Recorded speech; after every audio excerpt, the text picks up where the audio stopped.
الحمد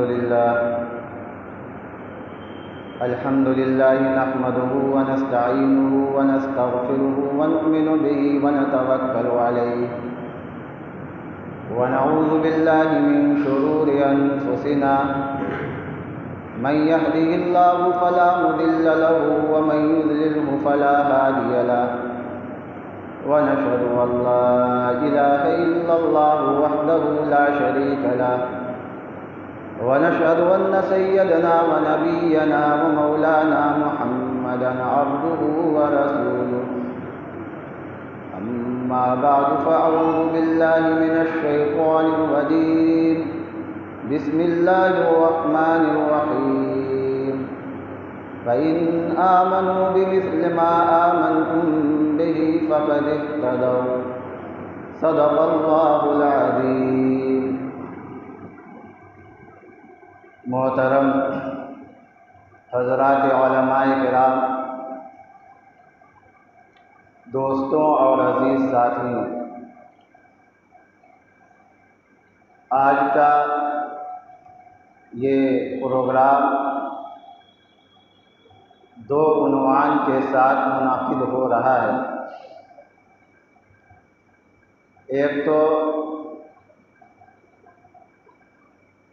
اللہ کے نبی علیہ الصلاۃ والسلام کے ساتھ رہنے والے لوگ، جن کو ہم اور آپ اپنی زبان میں صحابہ کہتے ہیں، ان کی عظمت، ان کے فضائل، ان کا مقام و مرتبہ بیان کرنے کے لیے منعقد ہو رہا ہے. اور ساتھ ہی میں آپ علیہ الصلاۃ والسلام سے قرابت داری، رشتہ داری کا تعلق رکھنے والے وہ لوگ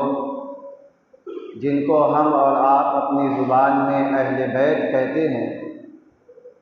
ان کی بھی عظمت، ان کا مقام، ان کا مرتبہ امت کے اندر کیا ہے، اس تعلق سے منعقد کیا گیا ہے. اور یہ پروگرام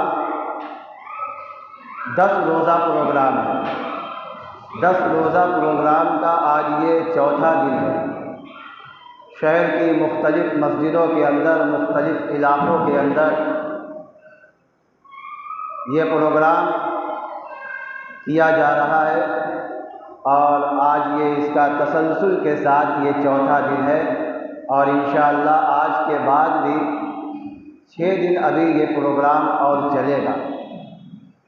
اس پروگرام کے کرنے کا مقصد کیا ہے؟ مقصد یہ ہے کہ حضرات صحابہ رضی اللہ تعالی عنہ اور اہل بیت، جو آپ صلی اللہ علیہ وسلم کے گھرانے اور آپ سے تعلق رکھنے والے جو لوگ ہیں، ان کی عظمت کیا ہے، ان کا مقام کیا ہے، ان کا مرتبہ امت کے اندر کیا ہے. اللہ نے قرآن کے اندر، پیغمبر نے حدیث کے اندر ان لوگوں کے تعلق سے کیا فضائل بیان فرمائے ہیں، کیا ارشاد ان کے بارے میں اور کیا کیا چیزیں ان کے تعلق سے بیان کی گئی ہے. اس کے بیان کرنے کا مقصد کہ ہمارے دلوں کے اندر ان لوگوں کی عظمت، ان لوگوں کی عقیدت اور محبت پیوست ہو جائے. اصحاب رسول اور اہل بیت اطہار کی محبت اور ان کی عقیدت، ان کی عظمت ہمارے دلوں کے اندر پیوست ہو جائے. اس لیے کہ پیغمبر علیہ الصلاۃ والسلام نے اسے محبت کرنے کا حکم دیا ہے. یہی مقصد ہے جگہ جگہ بیان کرنے کا، پروگرام کرنے کا، تاکہ ان کے مقام کو، ان کے مرتبے کو ہم سب جانیں، پہچانیں اور سمجھیں، اور ان کی تعظیم، ان کی عزت جو ہمارے اوپر واجب ہے، جیسا کہ ان کا حق ہے، ویسے ہی ہم ان کے ساتھ معاملہ کریں. ان کی عقیدت، ان کی محبت ہمارے دلوں کے اندر ہر وقت ہونی چاہیے، اور ان کے بارے میں معمولی سے معمولی اور ادنا سے ادنا درجے کی بھی قدورت سے ہمارا دل اور سینہ بالکل پاک صاف ہونا چاہیے۔ اگر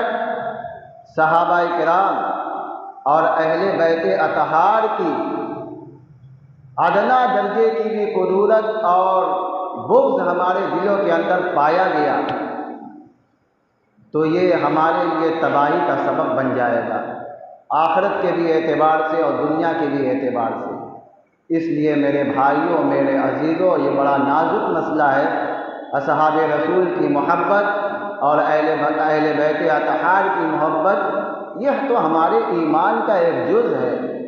ان سے تو محبت کرنے کا خود آپ علیہ الصلوۃ والسلام نے حکم دیا ہے۔ اس لیے ضرورت یہ پیش آئی کہ اس طریقے کا یہ عنوان بنا کر کے جگہ جگہ پروگرام کیا جائے، اور الحمدللہ اس سے 5 سے پہلے 3 دن لگاتار یہ پروگرام ہو چکا، آج یہ چوتھا دن ہے جو اس مسجد کے اندر ہو رہا ہے۔ حضرات صحابہ کے فضائل اور ان کی عظمت بیان کرنے سے پہلے ہمیں معلوم ہونا چاہیے کہ صحابی کہتے کس کو ہیں، کس کو کہتے ہیں صحابی، کہ جگہ جگہ ان کا نام آتا ہے، کتابوں کے اندر، قرآن کے اندر، حدیث کے اندر، سیرت کی کتابوں کے اندر لفظ صحابی بار بار آتا ہے۔ کس کو کہتے ہیں صحابی، اور صحابہ کس کو کہتے ہیں؟ تو صحابہ یا صحابی یہ عربی زبان کا لفظ ہے، صحابہ یہ جمع ہے، اور صحابی یہ واحد ہے۔ صحابہ کے اصل معنی تو دوست اور ساتھی کے ہیں، لیکن اصطلاح کے اندر اس کی الگ الگ تعریف علماء نے کی ہے۔ علماء اسلام نے اس کی الگ الگ تعریف کی ہے کہ صحابی کس کو کہتے ہیں۔ حضرت حافظ ابن حجر عسقلانی رحمۃ اللہ علیہ نے اس کی بڑی جامع تعریف فرمائی ہے۔ آپ نے فرمایا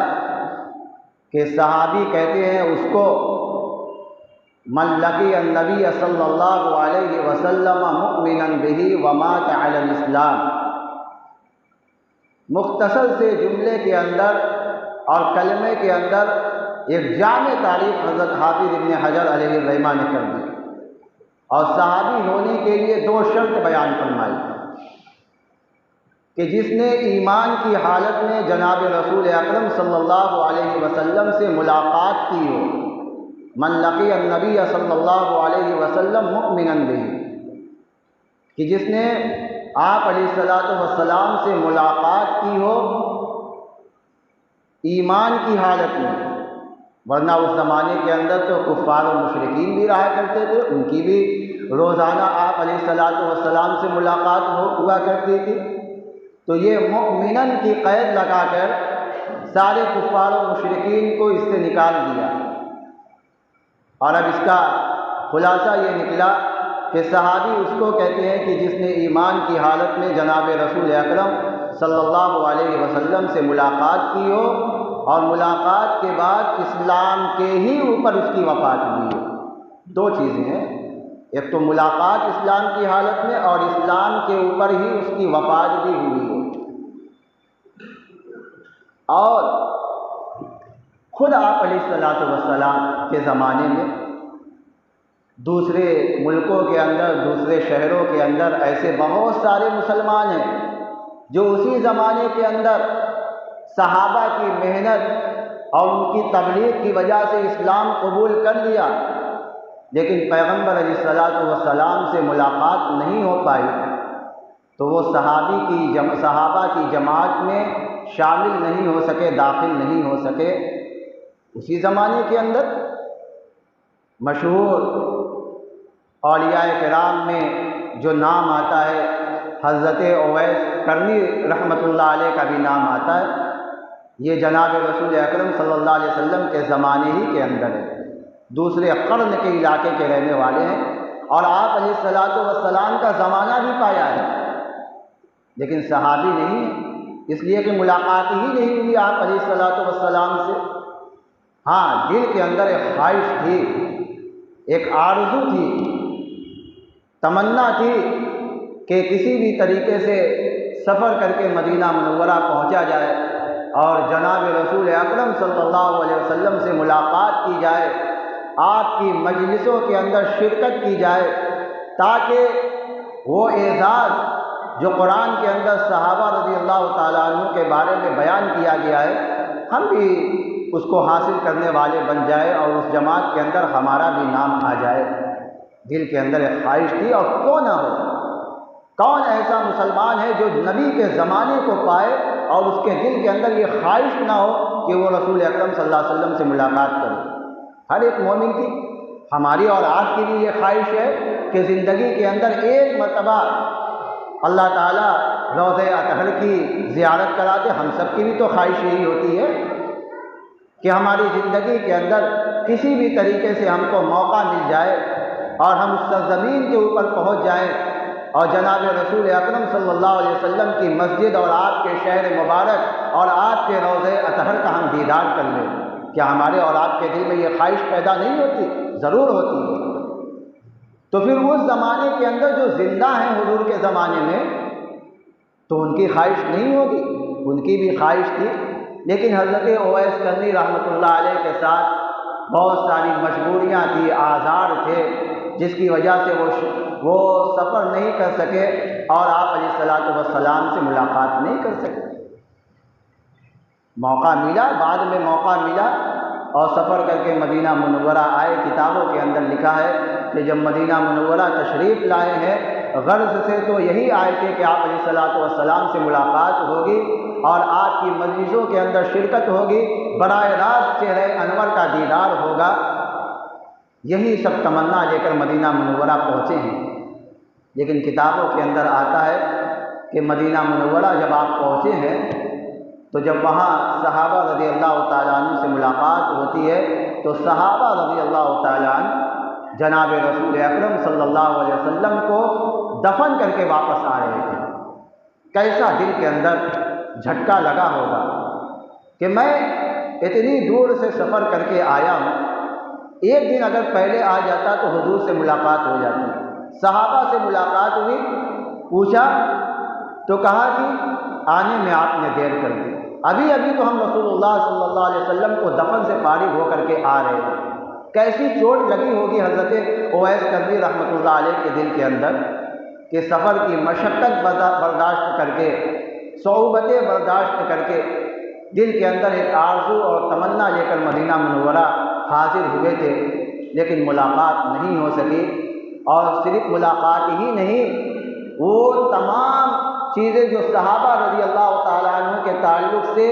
جو اللہ تعالیٰ نے قرآن کے اندر ان کے لیے بشارتیں فرمائی تھی، فضیلتیں بیان فرمائی تھی، عظمتیں بیان فرمائی تھی، ان تمام چیزوں سے بھی حضرت اویس کرنی رحمۃ اللہ علیہ محروم ہو گئے۔ تو صحابی کی اصل تعریف یہی ہے کہ جناب رسول اکرم صلی اللہ علیہ وسلم سے جس نے زندگی کے اندر ایمان کی حالت میں ملاقات کی ہو اور ایمان ہی کے اوپر اس کا خاتمہ بھی ہوا، اس کو صحابہ کہتے ہیں، صحابی کہتے ہیں۔ اور یہ صحابی ہونا کسی آدمی کے اپنے اختیار میں نہیں ہے کہ چلو آدمی اپنی عبادت، اپنے تقوی، اپنی بزرگی، اپنا علم، اپنے اعمال اور اپنا حسن اخلاق، اپنی نیت، ان تمام چیزوں کی وجہ سے کرتے کرتے صحابہ کے مقام کو حاصل کر لے۔ یہ کوئی کسبی اور اختیاری چیز نہیں ہے، یہ تو من جانب اللہ عطا کی جانے والی چیز ہے کہ ایک آدمی کثرت اعمال اور کثرت عبادت کی بنیاد پر بڑے سے بڑا ولی تو ہو سکتا ہے، غوث اور قطب تو ہو سکتا ہے، بڑے سے بڑے ابدال کے درجے میں وہ پہنچ سکتا ہے، لیکن صحابہ کے درجے میں اور صحابی کے مقام کو وہ حاصل نہیں کر پائے گا۔ ایک معمولی درجے کے صحابی جن کا نام بھی ہمیں اور آپ کو نہ معلوم ہو، لیکن انہوں نے رسول اللہ صلی اللہ علیہ وسلم کی زیارت کر کے صحابی کے مقام کو حاصل کیا ہے، ان کا نام اگرچہ ہمیں نہ معلوم ہو، ان کے بھی درجے کو وہ بڑے سے بڑا عبادت کرنے والا آدمی بھی اس مقام کو نہیں حاصل کر سکتا، اس لیے کہ یہ کوئی اختیاری اور کسبی چیز نہیں ہے کہ ہم عبادت اتنی کریں پلک جھپکنے کے برابر بھی اللہ کی معصیت نہ ہم سے ہو، سارا وقت سارا دن اور رات اللہ کی عبادت کے اندر گزر جائے، تو وہ ولی تو ہو سکتا ہے، بڑے سے بڑا عالم محدث مجتہد تو ہو سکتا ہے، لیکن صحابی کے مقام کو نہیں پہنچ سکتا ہے، اس لیے کہ اللہ تعالیٰ نے پیغمبر علیہ الصلوۃ والسلام کو دنیا کے اندر بھیج کر رسالت کے دروازے کو بند کیا ہے، اور آپ کو دنیا سے رخصت کر کے صحابیت کا دروازہ بند کر دیا۔ آپ علیہ الصلوۃ والسلام کو اللہ تعالیٰ نے دنیا کے اندر بھیج کر کے رسالت اور نبوت کے دروازے کو بند کر دیا، اور آپ کے دنیا سے چلے جانے کے بعد اللہ تعالیٰ نے صحابیت کے دروازے کو بند کر دیا۔ اب آپ کے بعد کوئی بھی آدمی اس مقام کو حاصل نہیں کر سکتا، اور یہ تو اللہ تعالیٰ کی منتخب کی ہوئی جماعت ہے صحابہ کی۔ کوئی آدمی اپنے فعل سے، اپنے کسب سے، اپنی عبادت سے اس مقام کو حاصل نہیں کر سکتا، بلکہ اللہ تعالیٰ نے ان کا انتخاب فرمایا ہے، اور اللہ تعالیٰ نے ان کو چنا ہے، ان کا انتخاب فرمایا ہے۔ اولئک الذین امتحن اللہ قلوبہم للتقوی، اللہ تعالیٰ فرماتے ہیں کہ یہ صحابہ وہ لوگ ہیں کہ جن کے قلوب کا اللہ تعالیٰ نے امتحان لیا ہے، جن کے دل کو اللہ تعالیٰ نے جانچا ہے، پرکھا ہے، اور پرکھنے کے بعد، جانچنے کے بعد اللہ تعالیٰ نے ان کو اپنے پیغمبر کی صحبت کے لیے ان کے ساتھ ان کو رکھا ہے، جانچ کر پرکھ کر کے اللہ تعالیٰ نے۔ اور پھر آگے اللہ تعالیٰ نے فرمایا لہم مغفرۃ واجر عظیم، کہ اللہ تعالیٰ نے جانچنے کے بعد، پرکھنے کے بعد ان کے لیے وعدہ فرمایا کہ ان کے لیے مغفرت کا بھی وعدہ ہے، اور ان کے لیے تو اجر عظیم کا وعدہ ہے۔ تو صحابہ رضی اللہ تعالیٰ یہ وہ ہستیاں ہیں کہ جناب رسول اکرم صلی اللہ علیہ وسلم کی دعوت و تبلیغ کا سب سے پہلے اقرار کرنے والے، آپ علیہ الصلوۃ والسلام کی نبوت، آپ علیہ الصلوۃ والسلام کی رسالت کو سب سے پہلے تسلیم کرنے والے حضرات صحابہ ہیں، اور قبول کر کے السابقون الاولون کے اندر ان کا شمار ہوتا ہے۔ اللہ تعالیٰ نے وہ اعزاز عطا فرمایا ہے صحابہ رضی اللہ تعالیٰ عنہ۔ اللہ تعالیٰ قرآن کے اندر جگہ جگہ ان کے مقام کو، ان کے فضائل کو، ان کی عظمت کو بیان فرما رہے ہیں، اور ایمان لائے تو لائے، کیسا ایمان لائے کہ جب آپ کے سارے لوگ مخالف ہو گئے تو صحابہ نے آپ کا دامن تھاما ہے، اور صحابہ آپ کے ساتھ کھڑے ہوئے ہیں، اور پھر ایمان آپ لائے ہیں صحابہ، تو ان کے ایمان کو اللہ تعالیٰ نے بعد میں آنے والے لوگوں کے لیے معیار بنایا ہے، کسوٹی بنایا ہے، پرکھنے کے لیے ان کے ایمان کو معیار بنایا ہے کہ ہاں بعد میں آنے والے لوگ اگر صحابہ کے جیسا ایمان لائیں گے تبھی جا کر کے ان کا ایمان معتبر ہوگا۔ یہ اللہ تعالیٰ نے صحابہ کو اعزاز عطا فرمایا ہے۔ قرآن کے اندر آیت نازل ہوئی، اللہ تبارک و تعالیٰ فرماتے ہیں فَإِنْ آمَنُوا بِمِثْلِ مَا آمَنْتُمْ بِهِ فَقَدِ اهْتَدَوْا، کہ اگر وہ لوگ ایمان لائیں گے جیسا کہ آپ لوگ ایمان لائے صحابہ سے، اللہ تعالیٰ فرماتے ہیں کہ جیسا صحابہ ایمان لائے ہیں، اگر یہ لوگ صحابہ کے جیسا ایمان لائیں گے تو یہ ہدایت پا جائیں گے، یہ ہدایت پر ہوں گے۔ صحابہ جس کیفیت کے ساتھ، جس صفات کے ساتھ انہوں نے جناب رسول اکرم صلی اللہ علیہ وسلم کی رسالت کو اور آپ کے نبوت کو قبول کیا ہے، ان صفات کے ساتھ، اس کیفیت کے ساتھ بعد میں آنے والے لوگ اگر ایمان لائیں گے تو ان کا ایمان معتبر ہوگا اور وہ ہدایت پر ہوں گے۔ یہ تو اللہ تعالیٰ نے قرآن کے اندر فرمایا ہے۔ دوسری طرف جناب رسول اکرم صلی اللہ علیہ وسلم نے بھی یہ جملہ ارشاد فرمایا ہے، اصحابک النجوم بیہی مقتدیتم اہتدیتم، میرے صحابہ ستاروں کے مانند ہیں، ستاروں کی طرح چمک رہے ہیں، ان میں سے جن کی بھی اقتدا کرو، جن کی بھی پیروی کرو، جن کے بھی دامن کو تھام لو گے، جن کے بھی نقش قدم پر چلو گے، ہدایت پا جاؤ گے۔ یہی بات اللہ تعالیٰ قرآن میں کہہ رہے ہیں کہ صحابہ کے جیسا ایمان لاؤ گے تو ہدایت پا جاؤ گے۔ اور یہی بات جناب رسول اکرم صلی اللہ علیہ وسلم اپنے الفاظ میں کہہ رہے ہیں کہ میرے صحابہ ستاروں کے مانند ہیں جن کی بھی اقتدا کرو گے۔ کسی کا آپ نے نام نہیں لیا، ابو بکر کا دامن تھامو گے، عمر فاروق کا دامن تھامو گے، عثمان، حضرت علی، سعد و سعید، طلحہ، زبیر، حضرات حسنین کریمین، حضرت امیر معاویہ، کسی کا بھی نام لے کر کے نہیں فرمایا، بلکہ فرمایا کہ میرے صحابہ سب کے سب ستاروں کے مانند ہیں، ان میں سے جس کا بھی راستہ اپناؤ گے، جن کے بھی دامن کو تھامو گے، ہدایت کے راستے پر چلو گے۔ اس لیے کہ ہدایت ان کا مقدر ہے۔ اللہ تعالیٰ نے ان کے قلوب کو جانچ کر کے پرکھ کر کے اپنے پیغمبر کی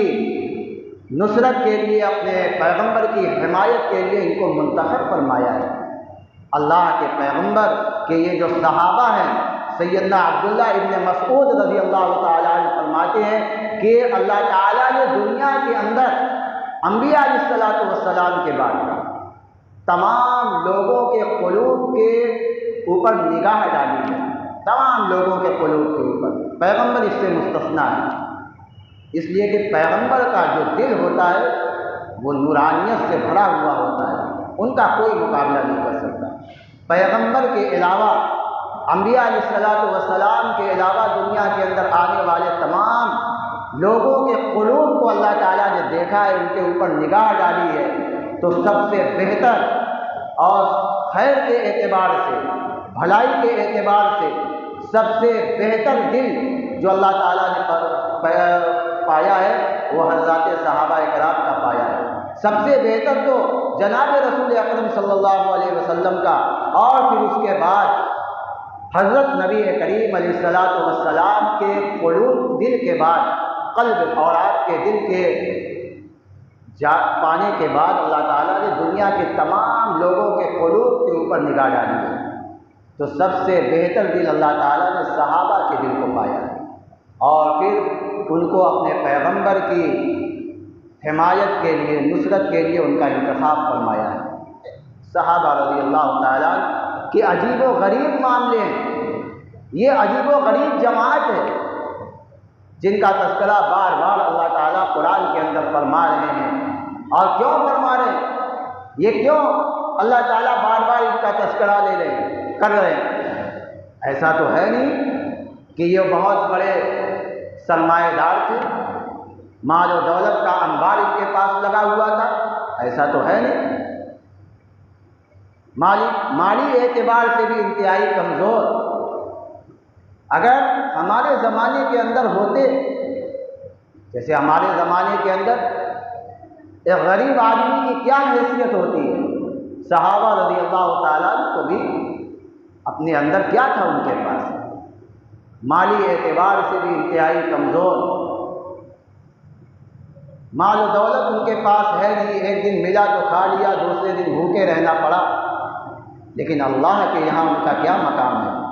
بار بار اللہ تعالیٰ قرآن پاک کے اندر ان کا تذکرہ فرما رہے ہیں، ان کی عبادت کو اللہ تعالیٰ قرآن کے اندر بیان فرما رہے ہیں، ان کے اخلاق کا تذکرہ اللہ قرآن کے اندر فرما رہے ہیں، ان کی صداقت کا تذکرہ اللہ قرآن کے اندر فرما رہے ہیں، ان کی امانت داری کا، ان کی وفاداری کا، ان کی جانثاری اور ان کی قربانی کا تذکرہ اللہ تعالیٰ قرآن کے اندر ان کا تذکرہ اور ذکر فرما رہے ہیں، ان کی فیاضی کا، ان کی صحابت کا، ان کی مہمان نوازی کا، ان کی ضیافت کا اللہ تعالیٰ قرآن کے اندر تذکرہ فرما رہے ہیں، ان کی راتوں کے اٹھنے، ان کے قیام کو، ان کے تہجد کی نماز کے پڑھنے کو، ان کے رکوع اور سجدے کو بھی اللہ تعالیٰ نے قرآن کے اندر فرمایا۔ کیسے لوگ ہیں یہ؟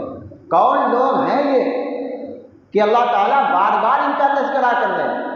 اور پوری امت کے اندر قرآن کے اندر ان کے مقام کو، ان کی عظمت کو بیان کر کے قیامت تک کے لیے ان کا ایک مقام مقرر کر دیا۔ کیسے لوگ ہیں؟ کیوں ان کا بار بار تذکرہ کیا جا رہا ہے؟ ایسا تو ہے نہیں۔ آج زمانے کے اندر کوئی آدمی کسی بڑے عالم کے ساتھ ایک ملاقات ہو جاتی ہے تو اپنے علاقے کے اندر پہنچ کر بڑا فخر کرتا ہے کہ فلاں عالم صاحب سے ملاقات ہے، حرمین شریفین کے اندر پہنچتا ہے، وہاں کے اماموں کے پیچھے نماز پڑھتا ہے، تو خوشی سے کا ٹھکانہ نہیں رہتا ہے کہ امام حرم کی ابتدا میں ہم نے نماز پڑھی ہے۔ اور تھوڑا سا اس کے اندر اور بڑھیے، اگر کسی کا کسی بڑے نیتا کے ساتھ تعلق ہو جاتا ہے تو کیسا وہ اچھلنے لگتا ہے کہ فلاں سے ہمارا تعلق ہے۔ صحابہ رضی اللہ تعالیٰ کا تو مقام اور مرتبہ کیا کہنا، ان کا جو تعلق اللہ سے ہے،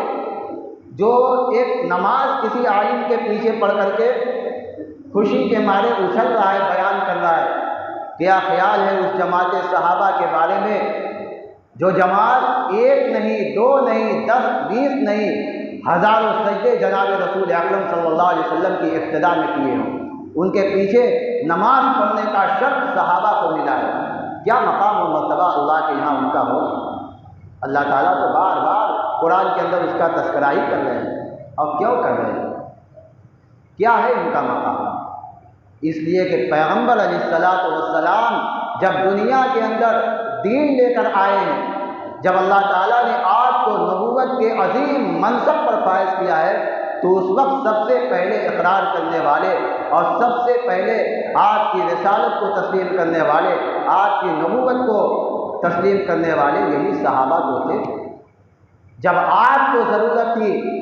تو صحابہ نے آپ کا دامن تھاما ہے، اور پھر اللہ تعالیٰ نے ان کے مقام کو بلند فرمایا اور بار بار ان کا تذکرہ قرآن کے اندر فرمایا۔ قرآن پاک کی آیات، قرآن پاک کے پاروں کے اندر، سورتوں کے اندر الگ الگ جگہ پر اللہ تعالیٰ نے ان کے اوصاف کو بیان فرمایا ہے، ان کی خوبیوں کو بیان فرمایا ہے، ان کی نمازوں کا تذکرہ اللہ نے قرآن کے اندر فرمایا۔ یہاں تک کہ اگر ان سے معمولی سی خطا بھی ہوئی ہے اور اس خطا کے بعد انہوں نے توبہ کی ہے، تو اس توبہ کا بھی ذکر اللہ نے قرآن کے اندر فرمایا، اور پھر اس کے بعد رضی اللہ عنہم ورضوا عنہ کا وہ اعزاز اللہ نے ان کو عطا فرمایا ہے۔ یہ کوئی معمولی اعزاز نہیں ہے۔ جب کل قیامت کے دن اللہ تعالیٰ جنت اور جہنم کا فیصلہ فرما دیں گے، اور جب مومنین جنت کے اندر پہنچیں گے اور اپنے اپنے مقام اور مستقر پر پہنچ جائیں گے، اور ہر طرح کا آرام، آسائش اور ضرورت کی ساری چیزیں وہاں پر موجود ہوں گی، اور وہ بڑے مست ہو کر کے وہاں پر رہیں گے، پھر اللہ تعالیٰ کی طرف سے اعلان ہوگا کہ ابھی ہم تم کو ایک اور نعمت سے نوازیں گے، ایک اور نعمت ہم تم کو عطا کرنے والے ہیں۔ تو وہاں پر رہنے والے مومنین فرمائیں گے کہ اللہ تعالیٰ اب کیا دینے کو باقی ہے، ساری چیزیں تو آپ نے ہم کو عطا کر دی، جنت اور جنت کی تمام نعمتیں، تمام جگہ آنا جانا، کسی چیز کے اندر کوئی روک ٹوک نہیں، ہر چیز کے لینے کی، کھانے کی، پینے کی بالکل عام اجازت ہے، پھر اب آپ ہم کو کیا عطا کرنے والے ہیں؟ تو اللہ تعالیٰ فرمائیں گے کہ ابھی آخری چیز باقی ہے، وہ میں تم لوگوں کو عطا کرنے والا ہوں، اور وہ کیا ہے؟ وہ ہے رضائے الہی، کہ میں تمہیں رضائے الہی کا پروانہ دیتا ہوں کہ میں آج سے تم لوگوں سے راضی ہو گیا، کبھی بھی تم سے ناراض ہونے والا نہیں۔ عام مومنین کو یہ رضائے الہی کا پروانہ تو جنت کے اندر پہنچ کر ملے گا، لیکن صحابہ رضی اللہ تعالیٰ عنہ کو یہ اعزاز اور مقام اور مرتبہ تو دنیا کے اندر ہی ملا ہوا ہے۔ رضی اللہ عنہم ورضوا عنہ، صحابہ کو رضائے الہی کا پروانہ تو دنیا کے اندر ملا ہوا ہے۔ اسی لیے کہا جاتا ہے کہ ہم طالب جنت ہیں اور صحابہ مطلوب جنت ہیں۔ ہم یہ چاہتے ہیں کہ ہم جنت کے اندر پہنچ جائیں، اور جنت یہ چاہتی ہے کہ صحابہ ہمارے اندر آ جائیں۔ ہم طالب جنت اور صحابہ مطلوب جنت، کیا عجیب و غریب شخصیات ہیں یہ، اور ان کا مقام بھی بڑا عجیب و غریب ہے۔ الگ الگ مقام پر اللہ تعالیٰ نے ان کے الگ الگ انداز میں ان کے مقام کو بیان فرمایا، اور ان سے اگر کوئی خطا ہوئی ہے انفرادی طور پر یا اجتماعی طور پر، جیسا کہ غزوہ تبوک کے اندر ہوا تھا کہ جب جناب رسول اکرم صلی اللہ علیہ وسلم نے جنگ کا اعلان فرما دیا اور جنگ کی تیاریاں شروع ہو گئی،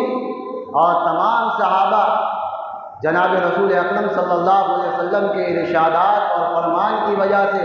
جنگ کی تیاریاں شروع کر چکے تھے۔ اور پھر وہ وقت بھی آتا ہے کہ آپ علیہ الصلوۃ والسلام اس غزوے کے اندر شریک ہوتے ہیں، اور آپ کے پیچھے صحابہ کا بھی ایک بڑا مجمع ہے، ایک بڑی تعداد ہے۔ لیکن اسی موقع پر بعض صحابہ ایسے تھے جو اپنے بعض عذر کی وجہ سے اس جنگ کے اندر شریک نہیں ہو پائے تھے، اس جنگ کے اندر وہ شریک نہیں ہو پائے تھے۔ اس کا تذکرہ اللہ تعالیٰ نے سورۃ توبہ کے اندر کیا ہے کہ وہ لوگ جو غزوہ تبوک کے اندر شامل ہونے سے اور اس کے اندر شریک ہونے سے پیچھے رہ گئے تھے، ان کا تذکرہ اللہ نے قرآن کے اندر کیا ہے۔ جنگ سے جب واپس آئے رسول اللہ صلی اللہ علیہ وسلم اور ان لوگوں کو طلب کیا گیا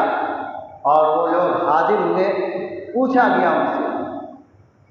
کہ کیوں نہیں جنگ کے اندر حاضر ہوئے، کیا عذر تھا؟ تو صحابہ جو شریک نہیں ہوئے تھے انہوں نے سچائی کے ساتھ، یہ بھی صحابہ کا معاملہ تھا، ایسا نہیں ہے ہمارے زمانے کے اندر ہوتے تو جیسے ہم لوگ بوڑھی کباڑی کر کے ادھر ادھر ہلا بازی کر کے، ارے وہ بڑا کام تھا اور یہاں جانا تھا وہاں جانا تھا، ہلا بازی کر کے بات کو بنا لیتے۔ اور صحابہ بھی تو ایسا کر سکتے تھے، یا رسول اللہ یہ عذر تھا وہ عذر تھا، نہیں شرکت کر سکے، لیکن نہیں، ایسا نہیں کیا انہوں نے، بالکل سچائی کے ساتھ معاملے کو بیان فرمایا اور اپنی شرکت نہ کرنے کی وجہ کو بیان فرمایا۔ اللہ کی طرف سے پکڑ آئی ہے۔ جو صحابہ اس جنگ کے اندر شریک نہیں ہوئے تھے اس میں بہت ہی مشہور صحابی حضرت کعب ابن مالک رضی اللہ تعالیٰ عنہ تھے۔ پکڑ آئی اللہ کی اور ان کا بائیکاٹ کر دیا گیا، اور یہ حکم ہو گیا کہ کوئی بھی ان لوگوں سے بات نہیں کرے گا، سلام نہیں کرے گا۔ حضرت کعب ابن مالک رضی اللہ تعالیٰ عنہ فرماتے ہیں کہ میں مسجد کے اندر آتا تھا اور جناب رسول اکرم صلی اللہ علیہ وسلم کے پیچھے نماز پڑھتا تھا، اور آنکھوں کے اشارے سے میں رسول اکرم صلی اللہ علیہ وسلم کو دیکھتا تھا کہ آپ ہماری طرف نظر فرما رہے ہیں، لیکن سلام پھیر کر جب میں آپ کو دیکھتا تھا تو آپ اپنا چہرہ پھیر لیے ہوئے تھے۔ یہ معاملہ ان کے ساتھ سوچئے کہ نبی کا زمانہ اور نبی آپ سے چہرہ پھیر لے، یہ دنیا کی وسعت تنگ نظر نہیں ہے، یہ ان کے لیے تنگ نہیں ہو جائے گی کہ دنیا کا بادشاہ ان سے اپنی نظروں کو پھیر رہا ہے، ان سے کہاں ان کا ٹھکانہ ہوگا۔ حضرت کعب بن مالک رضی اللہ تعالیٰ بڑے پریشان، کرے تو کیا کرے، کوئی نہ سلام کر رہا ہے نہ کلام کر رہا ہے، کیا معاملہ ہے؟ چونکہ یہ اللہ کی طرف سے حکم تھا کہ ان کا ابھی بائیکاٹ کیا جائے۔ اور پھر ان لوگوں نے اللہ کے سامنے عاجزی کی، توبہ اور استغفار کیا، جس کا تذکرہ بھی قرآن کے اندر سورہ توبہ کے اندر، اور ان کی توبہ کے نتیجے میں اللہ تعالیٰ نے پھر ان کے لیے معافی کا بھی اعلان فرمایا ہے۔ ہم اور آپ گناہ کرتے ہیں، کوئی آدمی گناہ سے تو پاک نہیں ہے، گناہ سے معصوم اور پاک تو صرف انبیاء کی ذات ہے، صرف انبیاء کی ذات ہے۔ ہم اور آپ سے گناہ ہو جاتا ہے اور اس کے اوپر ہم توبہ بھی کرتے ہیں، استغفار بھی کرتے ہیں، ندامت بھی کرتے ہیں، افسوس بھی کرتے ہیں، اور اللہ سے اس کی معافی اور اس سے دعائیں بھی مانگتے ہیں، لیکن کیا کسی آدمی کو یقین ہے کہ اس کی توبہ قبول ہوئی؟ ہے کوئی آدمی اس مجمع کے اندر یا دنیا کے اندر جو یہ کہہ سکے یقین کے ساتھ کہ ہم نے اللہ کے سامنے توبہ کی ہے اور ہماری توبہ قبول ہو گئی؟ نہیں کہہ سکتا، نہیں کہہ سکتا۔ لیکن ہاں، صحابہ کا وہ مقام ہے کہ صحابہ سے اگر کوئی خطا بھی ہو گئی تو انہوں نے اللہ کے سامنے ایسی عاجزی کی ہے اور ایسی توبہ کی ہے کہ ان کی توبہ کی قبولیت کا اعلان اللہ تعالیٰ نے قرآن کے اندر کر دیا ہے کہ یہ ایسے پاکیزہ لوگ ہیں، ایسے پاک صاف لوگ ہیں۔ تو قرآن تو ان کی تعریف سے، ان کی عظمت سے بھرا ہوا پڑا ہے۔ مطالعہ تو کیجئے کہ ان کے بارے میں کیا کیا اللہ تعالیٰ نے بیان فرمائے۔ اسی طریقے سے پیغمبر علیہ الصلوۃ والسلام نے بھی احادیث مبارکہ کے اندر بہت سارے فضائل ان صحابہ کے بارے میں بیان فرمائے، اور پھر ان میں سے الگ الگ صحابہ کے بھی الگ الگ فضائل بیان کیے گئے۔ ابو بکر کے الگ فضائل بیان کیے گئے، عمر کے الگ فضائل بیان کیے گئے، عثمان کے الگ فضائل بیان کیے گئے، الگ الگ صحابہ کے الگ الگ فضائل بیان کیے گئے، لیکن مطلقاً تمام صحابہ کے الگ فضائل بیان فرمائے گئے۔ جیسا کہ ابھی حدیث آپ کے سامنے سنایا کہ اصحابی کالنجوم، میرے سارے کے سارے صحابہ، کسی کا تو نام آپ نے نہیں لیا، سارے صحابہ کے بارے میں آپ نے فرما دیا کہ میرے سارے صحابہ جو ہے وہ ستاروں کے مانند ہیں، اگر ان کی اتباع کرو گے، ان کی پیروی کرو گے تو ہدایت پا جاؤ گے۔ تو اس کے اندر تو تمام صحابہ شامل ہیں، لیکن بعد میں آپ علیہ الصلوۃ والسلام نے الگ الگ صحابہ کے بھی فضائل بیان فرمائے، اور ان کے مقام کو، ان کے مرتبے کو، ان کی خدمات کی وجہ سے، ان کی قربانیوں کی وجہ سے اللہ تعالیٰ نے ان کے مقام کو بھی الگ الگ بیان فرمایا۔ دین کے تعلق سے جیسی ان کی خدمات رہی ہے، سیدنا صدیق اکبر رضی اللہ تعالیٰ عنہ کی دین کے تعلق سے، آپ علیہ الصلوۃ والسلام کی خدمت کے تعلق سے سب سے زیادہ خدمت کرنے والے حضرت سیدنا صدیق اکبر رضی اللہ تعالیٰ عنہ ہیں۔ اسی لیے سب سے زیادہ فضائل جو بیان کیے گئے ہیں، اور امت کے اندر سب سے اونچا مقام رکھنے والے صحابی میں کوئی صحابی ہے تو وہ سیدنا صدیق اکبر رضی اللہ تعالیٰ عنہ، سیدنا صدیق اکبر رضی اللہ تعالیٰ۔ اس کے بعد دیگر صحابہ کرام کا الگ الگ مقام ہے۔ میرے بھائیوں، میرے عزیزوں، اللہ کے نبی علیہ الصلوۃ والسلام نے صحابہ رضی اللہ تعالیٰ عنہ کے مقام کو بیان فرمایا ہے، اور ان کی فضیلت کو، ان کی عظمت کو بار بار بیان فرمایا ہے۔ یہ ایسے لوگ ہیں، کیوں ان کا تذکرہ کیا جا رہا ہے اور کیوں ان کے مقام و مرتبہ کو بیان کیا جا رہا ہے؟ سوچنے کی بات ہے۔ کیا ان کا کام ہے؟ یہ دین کے سب سے بڑے داعی، رسول اکرم صلی اللہ علیہ وسلم کے اوپر نازل ہونے والی قرآن کے علوم کے امین ہیں، پاسبان ہیں، آپ علیہ الصلوۃ والسلام کی حدیث کے امین اور محافظ اور جانشین ہیں صحابہ۔ جناب رسول اکرم صلی اللہ علیہ وسلم کو آپ کی سیرت کو محفوظ کرنے والے، آپ کی صورت کو محفوظ کرنے والے، آپ کے اعمال کو محفوظ کرنے والے، آپ کے اخلاق کو نقل کرنے والے کون لوگ ہیں؟ صحابہ رضی اللہ تعالیٰ۔ صحابہ اگر صحابہ کو ناقابل اعتبار کر دیا جائے گا تو پھر دین بھی تو ناقابل اعتبار ہو جائے گا، پھر دین کہاں باقی رہ جائے گا، دین کہاں محفوظ رہ جائے گا؟ میرے بھائیوں، میرے عزیزوں، ایک بات کہ یہ جو حدیث ہم تک پہنچی ہے، یہ جو قرآن پہنچا ہے، ان سب کے پہنچانے کے اندر صحابہ نے پوری دیانتداری کے ساتھ، پوری امانت داری کے ساتھ، پوری سچائی کے ساتھ، وفاداری کے ساتھ معاملہ کر کے دین دوسروں تک پہنچایا ہے، قرآن کو پہنچایا ہے، حدیث کو پہنچایا ہے۔ اسی لیے بعد میں آنے والے لوگ، آپ حدیث سنتے ہیں، کوئی حدیث بیان کی جاتی ہے تو اس کے اندر جیسے کتاب ہے حدیث کی، بخاری شریف ہے، مسلم شریف ہے، موطا امام مالک ہے، امام محمد ہے، اور دوسری بہت ساری کتاب ہے، اس کے اندر صاحب کتاب حدیث نقل کرتے ہیں، وہ اپنے استاد سے پہلے نقل کرتے ہیں، پھر وہ اپنے استاد سے نقل کرتے ہیں، نقل کرتے کرتے وہ صحابہ تک پہنچتے ہیں، اور پھر صحابہ کہتے ہیں سمعت رسول اللہ صلی اللہ علیہ وسلم، رأیت النبی صلی اللہ علیہ وسلم، یہ صحابہ کہتے ہیں۔ لیکن جو اس کتاب سے لے کر کے صحابہ سے پہلے تک کے جو راوی ہیں، ان کی جانچ پڑتال کی جائے گی، ان کو جانچا جائے گا، ان کو پرکھا جائے گا اور دیکھا جائے گا۔ ان کو بڑے بڑے ائمہ و جرح و تعدیل نے ان کی جرح کی ہے، ان کی تعدیل کی ہے۔ یہ ایک فن ہے کہ ان کو دیکھا جائے گا کہ نبی کی اس حدیث کو محفوظ کرنے والے جو لوگ اس کے اندر آئے ہوئے ہیں، وہ اخلاقی اعتبار سے، صداقت کے اعتبار سے، عدالت کے اعتبار سے، وہ کس مقام پر پہنچے ہوئے ہیں پہلے ان کو جانچا جائے گا، پرکھا جائے گا۔ جیسے وہ لوگ ہوں گے حدیث کے اوپر ویسا حکم لگایا جائے گا۔ اگر ایک حدیث کے اندر صاحب کتاب سے لے کر صحابی سے پہلے تک کے تمام راوی ثقہ ہیں، عادل ہیں، سچے ہیں، امانت دار ہیں، پاک باز ہیں، تو اس حدیث کے اوپر محدثین صحیح حدیث کا حکم لگاتے ہیں۔ لیکن اگر درمیان کے اندر کوئی راوی گڑبڑ نکلا، اس کے اندر کوئی خرابی پائی گئی، تو پھر اس کے اعتبار سے حدیث کے اندر الگ حکم لگایا جائے گا۔ یہ جانچ پڑتال کا ایک فن جاری کیا گیا تاکہ حدیث نبوی کو محفوظ کیا جا سکے، حدیث نبوی کو محفوظ کیا جا سکے۔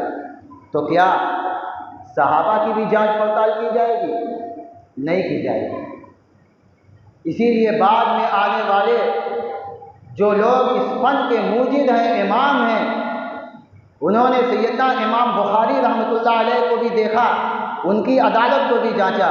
سیدنا امام اعظم ابو حنیفہ رحمۃ اللہ علیہ کی عدالت اور ثقافت اور ان کے بارے میں بھی دیکھا اور ان کو جانچا۔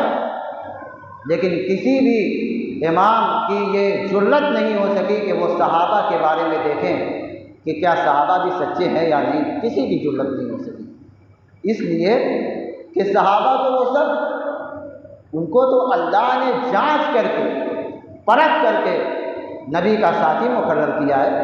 اسی لیے صحابہ کی جانچ پڑتال نہیں کی جائے گی۔ ان سے پہلے کے جتنے لوگ ہیں ان کو جانچا جائے گا، ان کو پرکھا جائے گا، ان کو دیکھا جائے گا، لیکن صحابی کے بارے میں زبان بند، جہاں تک راوی یہ کہتا ہے کہ ان ابی ہریرہ رضی اللہ تعالی عنہ قال، بس اس کی تو جانچ پڑتال کی جائے گی، لیکن حضرت ابو ہریرہ رضی اللہ تعالیٰ نہیں، ان کے بارے میں کچھ نہیں کہا جائے گا۔ وہ تو سنیں گے ہی جناب رسول اکرم صلی اللہ علیہ وسلم سے، وہ کس سے سنیں گے؟ وہ تو آپ علیہ الصلوۃ والسلام سے سنیں گے ہی۔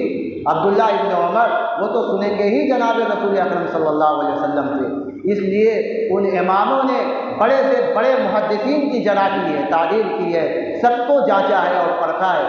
ترازو کے اندر سب کو رکھا ہے، سب کی جانچ پڑتال کی ہے، لیکن صحابہ کے بارے میں جرت نہیں کر سکے، ہمت نہیں کر سکے۔ کیوں؟ اس لیے کہ اللہ تعالیٰ نے ان کو جانچ کر کے اور پرکھ کر کے اپنے نبی کے لیے ان کو منتخب کیا ہے۔ وہ تو پہلے ہی سے آزمائے ہوئے ہیں، وہ تو پہلے ہی سے ان کی جانچ کی جا چکی ہے، اس لیے صحابہ رضی اللہ تعالیٰ عنہ جو ہیں وہ عظیم لوگ ہیں، بڑا اونچا مقام ہے اللہ کے یہاں، بڑا اونچا مقام ہے اللہ کے یہاں۔ میرے بھائیوں، آج کا یہ پروگرام اسی لیے منعقد کیا گیا ہے تاکہ صحابہ رضی اللہ تعالیٰ جنہوں نے دین کے لیے اتنی قربانیاں پیش کی ہیں، اپنے مال کو قربان کیا ہے، اپنی جانوں کو قربان کیا ہے، اپنے وقت کو قربان کیا ہے، اپنے مال کو مال نہیں سمجھا، اپنی جان کو جان نہیں سمجھا، اور جیسی ضرورت آئی جیسا مطالبہ آیا ویسی قربانیاں پیش کی ہے اللہ کے لیے، حضور کے لیے، دین کے لیے، شریعت کے لیے۔ اسی لیے ان کے مقام کو سمجھنے کی ضرورت ہے، ان کے مقام کو سمجھنے کی ضرورت ہے کہ کیا مقام ہے ان کا، اور ان کے نقش قدم پر چلنے کی ضرورت ہے، ان کے طریقے کو اپنانے کی ضرورت ہے۔ ایک ایک صحابی، چاہے وہ بلند مقام پر سیدنا ابو بکر صدیق رضی اللہ تعالیٰ عنہ، اور چاہے پھر بالکل معمولی درجے کا صحابی جس کا نام بھی ہمیں نامعلوم ہو، اگر وہ بھی صحابی کی فہرست میں شامل ہے تو پھر اس کا بھی ویسے ہی احترام کیا جائے گا، ویسے ہی اس کی تعظیم کی جائے گی، ویسے ہی اس کی عزت کی جائے گی جیسی سیدنا ابو بکر صدیق رضی اللہ تعالیٰ عنہ کے کرنے کا حکم ہے، ویسے ہی اس معمولی درجے کی صحابی کی بھی تعظیم اور اس کی عظمت کی جائے گی۔ یہ مقام ہے صحابہ رضی اللہ تعالیٰ عنہ کا۔ اور اسی کے ساتھ ساتھ آپ علیہ الصلوۃ والسلام کے اوپر ایمان لانے والے، جیسا کہ شروع میں ہم نے کہا تھا کہ دو طرح کے لوگ ہیں۔ ایک وہ لوگ ہیں جو آپ کے ساتھ قرابت داری کا، رشتہ داری کا تعلق رکھتے ہیں، جن کو ہم اور آپ اصطلاح کے اندر اہل بیت اطہار کے نام سے جانتے ہیں۔ چونکہ آج کا یہ اجلاس دو عنوان کے اوپر مشتمل ہے، عظمت صحابہ اور عظمت اہل بیت۔ عظمت صحابہ کے ساتھ ساتھ چند باتیں اہل بیت کے تعلق سے بھی آ جائے تاکہ آج کے اس جلسے کا عنوان مکمل ہو جائے اور بات پوری ہو جائے، ورنہ صحابہ تو وہ ہستیاں ہیں، اہل بیت تو وہ لوگ ہیں کہ جن کے بارے میں یہ مختصر سا وقت ناکافی ہے، پوری رات گزر جائے گی اور صحابہ کا مقام و مرتبہ نہیں بیان کیا جا سکتا ایک رات کے اندر، ایک دن کے اندر، یہ تو برابر بیان کی جانے والی چیز ہے۔ اہل بیت اطہار، ہم بار بار اس الفاظ کو اپنے کانوں سے سنتے ہیں، اور اہل بیت اطہار کہتے کس کو ہیں؟ کون لوگ اس کے اندر شامل ہیں اور ان کا کیا مقام ہے شریعت کے اندر؟ اللہ نے کیا ان کے بارے میں فرمایا ہے؟ رسول اللہ صلی اللہ علیہ وسلم نے ان کے بارے میں کیا ہدایت بیان فرمائی ہے؟ اس تعلق سے بھی چند باتیں مختصر سے وقت میں آ جائے تاکہ بات مکمل ہو جائے۔ اہل بیت جناب رسول اللہ صلی اللہ علیہ وسلم کے سے تعلق رکھنے والے جو آپ کے گھر کے لوگ ہیں ان کو اہل بیت کہا جاتا ہے، چونکہ بیت کے معنی عربی یہ لفظ ہے اور اہل یہ دونوں ملا کر کے مرکب بنا ہوا ہے، اور یہ عربی الفاظ ہے۔ معنی اس کے ہوتے ہیں گھر والے، گھر والی، جو بھی آپ اس کا ترجمہ کریں۔ تو گھر والے کے اندر جو لوگ بھی شامل ہیں وہ اہل بیت اطہار کے اندر بھی شامل ہوں گے۔ قرآن پاک کے اندر ایک آیت نازل ہوئی ہے، حضرت نبی کریم علیہ الصلاۃ والسلام ام المومنین حضرت ام سلمہ رضی اللہ تعالیٰ عنہا کے حجرہ مبارکہ کے اندر تشریف فرما تھے۔ قرآن پاک کی آیت نازل ہوئی، انما یرید اللہ لیذھب عنکم الرجس اہل البیت، کہ اللہ تعالیٰ اے نبی کے گھر والوں تم سے گندگی کو دور کرنا چاہتا ہے اور تم کو مکمل طریقے سے پاک صاف رکھنا چاہتا ہے۔ یہ ایک آیت نازل ہوئی، کیا ہے آیت کا پس منظر اور آیت کے بارے میں اللہ تعالیٰ نے کن کو مخاطب فرمایا ہے؟ ترجمہ تو آ گیا کہ اللہ تعالیٰ چاہتے یہ ہیں، اے نبی کے گھر والوں، اللہ تعالیٰ یہ چاہتے، آیت کا ترجمہ، اللہ تعالیٰ اے نبی کے گھر والوں، اللہ تعالیٰ تو یہ چاہتے ہیں کہ تم سے گندگی کو دور رکھیں اور تم کو مکمل طریقے سے پاک و صاف رکھیں۔ یہ ہے اس آیت کا ترجمہ۔ یہ آیت ام المومنین حضرت عائشہ رضی اللہ تعالیٰ عنہ کے حجرے میں نازل ہوئی ہے، اور اس سے پہلے کا اور بعد کی آیت کا سیاق و سباق یہ بتلاتا ہے کہ پہلے ہی سے آیت کے اندر اللہ تعالیٰ امہات المومنین کو خطاب فرماتے ہوئے چلے آ رہے ہیں، اور پھر درمیان کے اندر یہ آیت نازل ہوئی۔ اللہ تعالیٰ نے اس سے پہلے بھی فرمایا ہے کہ وقرن فی بیوتکن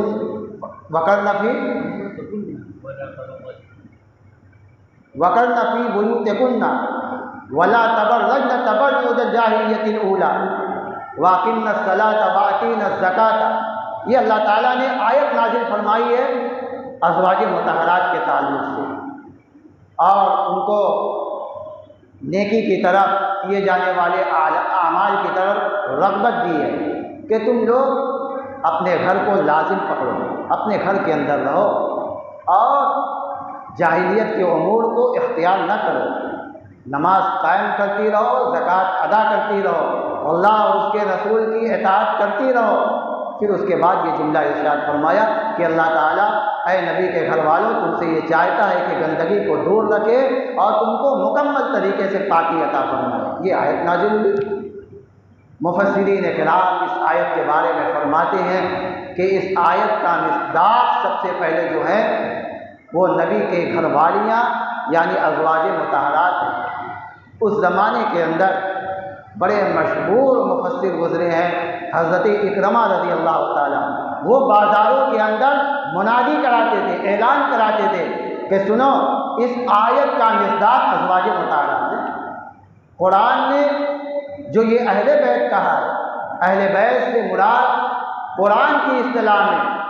قرآنی آیات کے پس منظر میں اہل بیت سے مراد نبی کی گھر والیاں، نبی کے ساتھ رات گزارنے والی وہ آپ کی پاکیزہ بیویاں ہیں جو آپ کے ساتھ رات گزارنے والی ہیں، یعنی ازواج مطہرات ہیں جو آپ کے ساتھ رہنے والی ہیں۔ تو آیت تو نازل ہو گئی، اللہ تعالیٰ نے اہل بیت کے تعلق سے یہ باتیں قرآن کے اندر بیان فرما دی۔ حضرت ام سلمہ رضی اللہ تعالیٰ عنہ کے حجرے پنہا کے حجرے کے اندر یہ آیت نازل ہوئی، جس وقت جناب رسول اکرم صلی اللہ علیہ وسلم ایک چادر کے ساتھ لگے ہوئے تھے۔ آپ نے اس چادر کے اندر حضرت سیدنا علی رضی اللہ تعالیٰ عنہ کو بلا کر اس چادر کے اندر ان کو داخل فرمایا۔ حضرت فاطمہ زہرا رضی اللہ تعالیٰ عنہ کو اس چادر کے اندر داخل کیا۔ حضرات حسنین کریمین رضی اللہ تعالیٰ عنہما کو اس چادر کے اندر شامل کیا ہے، اور پھر فرمایا اللہم ہؤلاء اہل بیتی، کہ اے اللہ یہ میرے اہل بیت ہیں، یہ میرے اہل بیت ہیں، اور ان کو بھی آپ خوب پاک و صاف کر دیجیے، ان کو بھی آپ خوب پاک و صاف کر دیجیے۔ یہ جب دعا فرمائی ہے جناب رسول اکرم صلی اللہ علیہ وسلم نے ان چاروں حضرات کے لیے، حضرت علی کے لیے، حضرت فاطمہ کے لیے، حضرات حسنین کریمین کے لیے جب یہ دعا فرمائی ہے، چونکہ کمرہ ہے، حجرہ ہے حضرت ام سلمہ رضی اللہ تعالیٰ عنہ کا، تو جب آپ نے دیکھا کہ جناب رسول اکرم صلی اللہ علیہ وسلم کی زبان سے دعا نکل رہی ہے، تو آپ بھی اس چادر کے اندر شامل ہونا چاہیں۔ آپ نے سوچا کہ پیغمبر کی زبان سے دعا نکل رہی ہے، ہم بھی اس چادر کے اندر آ جائیں تاکہ ہمارا بھی شمار ہو جائے اور ہم بھی اس دعا کے اندر شامل ہو جائیں۔ تو آپ صلی اللہ علیہ وسلم نے منع فرمایا، کیا فرمایا؟ انت علی مکانی، کہ تم تو اپنی جگہ پر ہو ہی، وانت علی خیر، کہ تم تو بھلائی تو پہلے ہی سے تم کو حاصل ہے، یعنی میں جو دعا کر رہا ہوں اہل بیت کے لیے کہ اے اللہ یہ بھی میرے اہل بیت ہیں، ان کو بھی آپ پاک و صاف کر دیجئے، تو آپ کو اس کے اندر آنے کی ضرورت نہیں ہے۔ ام سلمہ سے آپ صلی اللہ علیہ وسلم فرما رہے ہیں آپ کو آنے کی کیا ضرورت ہے؟ آیت تو آپ کے لیے نازل ہی ہوئی ہے، اللہ تعالیٰ تو آپ کو پاک باز بنانا چاہتے ہی ہیں، پھر آپ کو اس چادر کے اندر آنے کی کیا ضرورت ہے؟ انت علی مکانک وانت علی خیر، کہ تم تو فضیلت کو تو پہلے ہی پانے والی ہو اور تم تو بھلائی کے مقام پر پہلے ہی سے پہنچی ہوئی ہو، لہذا تمہیں اس کے اندر داخل ہونے کی ضرورت نہیں ہے۔ یہ آیت ہے اور یہ حدیث ہے۔ اللہ تعالیٰ نے قرآن کے اندر آیت نازل فرمائی اہل بیت کے تعلق سے، اس سے مراد ازواج مطہرہ، اور پھر جناب رسول اللہ صلی اللہ علیہ وسلم نے آیت کی عمومیت کو سامنے رکھ کر کے اس کے اندر اور لوگوں کو بھی شامل کیا۔ قرآن کی اصطلاح میں اہل بیت سے مراد ازواج مطہرات پہلے نمبر پر، دوسرے نمبر پر حدیث کے ذریعے سے اور بھی لوگوں کو شامل کیا گیا، حضرت علی کو شامل کیا گیا، حضرت فاطمہ کو شامل کیا گیا، حضرات حسنین کریمین کو شامل کیا گیا، یہ بھی اہل بیت کے اندر شامل ہو گئے۔ اب چاہے قرآن کی ذریعے سے شامل ہو، حدیث کے ذریعے سے شامل ہو، اب چونکہ اہل بیت کے اندر جب وہ شامل ہو گئے تو تمام فضائل ان کے لیے بھی آ گئے، جو ازواج مطہرات کے لیے ہے وہی اہل بیت کے لیے ہے۔ اہل بیت اطہار کے تعلق سے جناب رسول اللہ صلی اللہ علیہ وسلم نے الگ الگ حدیثوں کے اندر الگ الگ باتیں بیان فرمائی۔ جو فضیلت صحابہ کے بارے میں ہے وہ تو یہ اہل بیت کے بارے میں بھی ہوا ہے، اس لیے کہ وہ بھی تو صحابی ہیں، لیکن اہل بیت ہونے کے تعلق سے، اہل بیت کے مقام کو حاصل کرنے کی وجہ سے ان کے کچھ الگ سے مقام بیان کیا گیا، ان کا ایک الگ مقام اور مرتبہ بیان کیا گیا۔ ان کا سب سے بڑا مقام اور مرتبہ یہ ہے کہ ان کی تعظیم کی جائے، ان کا احترام کیا جائے، ان کی عزت کی جائے، ان کی عظمت اپنے دلوں کے اندر پیوست کی جائے، ان کا ادب و احترام کیا جائے، اور پھر ان کے نقش قدم پر چلا جائے۔ یہ ہے محبت اور یہ ہے عقیدت۔ صرف نام لینے سے، اہل بیت اطہار کا نام لے لیا، یہ جلسہ جو کیا جا رہا ہے اس کا یہ مقصد نہیں ہے کہ پروگرام کیا اور پروگرام کر کے ہم رخصت ہو گئے، نہیں، اس کا مقصد یہ ہے کہ ہمارے دلوں کے اندر صحابہ کی محبت ہونی چاہیے جیسا کہ ان کا حق ہے، اہل بیت اطہار کی محبت ہونی چاہیے جیسا کہ ان کا حق ہے، ان کی ویسی ہی تعظیم ہونی چاہیے، ان کا ویسا ہی اکرام ہونا چاہیے، اور ویسے ہی عظمت ان کی ہمارے دلوں کے اندر ہونی چاہیے، اس لیے کہ یہ جناب رسول اکرم صلی اللہ علیہ وسلم سے ان کا ایک گھر کا تعلق ہے اور آپ سے قرابت داری کا تعلق ہے، تو یہ ڈبل فضیلت والے لوگ ہیں۔ جو صحابی کی فضیلت بیان کی گئی وہ ان کے لیے بھی، اور الگ سے جو فضیلت بیان کی گئی تو یہ ڈبل فضیلت کے مستحق ہیں، اس لیے تعظیم کے اعتبار سے، ادب کے اعتبار سے، عزت کے اعتبار سے، عظمت کے اعتبار سے ان کا مقام اور مرتبہ اور بھی زیادہ ہو جاتا ہے۔ اس لیے میرے بھائیوں، جن لوگوں کو اہل بیت اطہار کہا گیا ہے ان کو اہل بیت اطہار کے اندر شامل کیا جائے گا، باقی رکھا جائے گا، جیسا کہ شیعہ حضرات صرف اہل بیت اطہار کے اندر انہی چاروں لوگوں کو، حضرت علی رضی اللہ تعالیٰ، حضرت فاطمہ رضی اللہ تعالیٰ عنہ اور حضرت کریمین رضی اللہ تعالیٰ عنہما کو صرف شمار کرتے ہیں اور بس سمجھتے ہیں کہ یہی اہل بیت اطہار کے اندر شامل ہیں، اور باقی لوگوں کو وہ اس کے اندر شامل نہیں کرتے۔ یہ غلط بات ہے، ہم اس کے قائل نہیں ہیں، ہم اہل سنت والجماعت قرآن کی اصطلاح میں نصوص قرآن کیا فرما رہا ہے، سب سے پہلے ازواج مطہرات اس کے اندر شامل ہیں۔ ہم یہ نہیں کہتے کہ حضرت علی اس کے اندر شامل ہیں، ہم تو یہ کہتے ہی نہیں، ہم تو ان کو بھی مانتے ہیں، ہم تو حضرات حسنین کو بھی اہل بیت کے اندر شامل مانتے ہیں، اور ان کا جو مقام امت کے اندر بیان کیا گیا ہے ویسا ہم ان کے ساتھ معاملہ کرتے ہیں، ان کی ویسی ہی محبت اور عقیدت ہمارے دلوں کے اندر رچی ہوئی ہے، بسی ہوئی ہے، ہم اس کے بھی قائل ہیں، لیکن ہم تفریق نہیں کرتے کہ یہ شامل نہیں ہے، وہ شامل نہیں ہے۔ شیعوں نے اس کے اندر بڑا افراط و تفریق سے قائم کیا، اس کے اندر معاملہ کیا ہے، اور پھر اس کے قائل ہمارے اہل سنت والجماعت کے اندر بہت سارے لوگ اس کے بھی قائل ہو گئے۔ جب وہ بیان کریں گے ازواج اہل بیت اطہار کا تذکرہ کریں گے تو انہی چار لوگوں کا تذکرہ کریں گے، ازواج مطہرات کو چھوڑ دیں گے۔ پھر کیوں آپ چھوڑ دیں؟ ازواج مطہرات تو اس کے اندر شامل ہے، آپ کہیے کہ ازواج مطہرات بھی اس کے اندر شامل ہیں، اس کے بعد آپ فضائل بیان کیجیے حضرات حسنین کریمین کے، بیان کیجیے حضرت علی اور حضرت فاطمہ کے، کون روکتا ہے؟ آپ اس کا انکار تو نہ کریں کہ ازواج مطہرات اس کے اندر شامل نہیں ہے جیسا کہ شیعہ حضرات کرتے ہیں۔ اس لیے میرے بھائیوں، میرے دوستوں، اہل سنت والجماعت کا جو عقیدہ اس سلسلے میں یہ ہے، صحابہ کے بارے میں ہمارا عقیدہ یہ ہے، ہم تمام صحابہ سے محبت رکھتے ہیں، اور یہی اہل سنت والجماعت کا عقیدہ ہے۔ ہم تمام صحابہ کو جنتی مانتے ہیں، عادل مانتے ہیں، ثقہ مانتے ہیں، اور اسی طریقے سے اہل بیت اطہار کے معاملے میں ہمارا عقیدہ بالکل صاف ہے، بالکل موقف ہمارا بالکل صاف ہے، چھپا ہوا نہیں ہے۔ ہم ان سے بھی محبت رکھتے ہیں، ان سے بھی عقیدت رکھتے ہیں، اور کیوں نہ رکھیں؟ جناب رسول اکرم صلی اللہ علیہ وسلم نے ان سے محبت کرنے کا حکم دیا ہے، ایمان کا ایک جز قرار دیا ہے، پھر کیوں ہم ان سے محبت نہ رکھیں؟ اس لیے میرے بھائیوں، میرے عزیزوں، میرے دوستوں، آج کے اس مختصر سے وقت میں اس اجلاس کے ذریعے سے اور اس عنوان کی روشنی میں جو عظمت صحابہ کے تعلق سے جو چند باتیں ہمارے اور آپ کے سامنے آ گئی، اہل بیت اطہار کے تعلق سے ہمارے اور آپ کے سامنے آ گئی، اس تعلق سے ان کے بارے میں جو ہم نے سنا، جو سمجھا،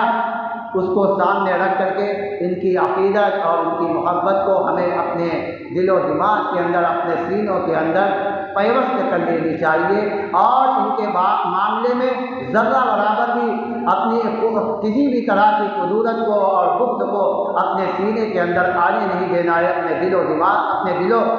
و دماغ اور سینے کو اس سے پاک رکھنا ہے۔ اگر صحابہ کے اوپر تنقید کی جائے گی، اگر صحابہ کی تنقید کی جائے گی تو یاد رکھیے گا کہ یہ پورا دین ناقابل اعتبار ہو جائے گا، یہ پورا دین ناقابل اعتبار ہو جائے گا۔ اس لیے میرے بھائیوں، باتیں تو بہت کچھ ہیں، اس مختصر سے وقت میں ساری باتیں آنا ناممکن ہے، کسی دوسرے موقع پر اور باتیں آپ لوگوں کے سامنے آئیں گی۔ جو باتیں اس مجمع کے اندر کہی گئی ہے، اللہ تعالیٰ ان سب کے اوپر ہم تمام لوگوں کو عمل کرنے کی توفیق عطا فرمائے، آمین۔ وآخر دعوانا الحمدللہ رب العالمین۔ اس مسجد کے متولیان اور مصلیان اور تمام حضرات کو جن لوگوں نے اس پروگرام کو قائم کیا، اس کے لیے محنتیں کی اور اس کو اس مسجد کے اندر کرنے کی اجازت دی، ہم تمام لوگوں کا شکریہ ادا کرتے ہیں کہ ان لوگوں نے جذبہ دکھلایا، حوصلہ دکھلایا اور یہ پروگرام منعقد کیا۔ اور اللہ تعالیٰ ہم تمام لوگوں کو اپنی شایان شان بدلہ عطا فرمائے اور ان تمام لوگوں کے عمر کے اندر برکت پیدا فرمائے، ان کے اعمال کو قبول فرمائے، ان کے لیے جنت کا فیصلہ فرمائے۔ آمین۔ وآخر دعوانا الحمد للہ رب العالمین۔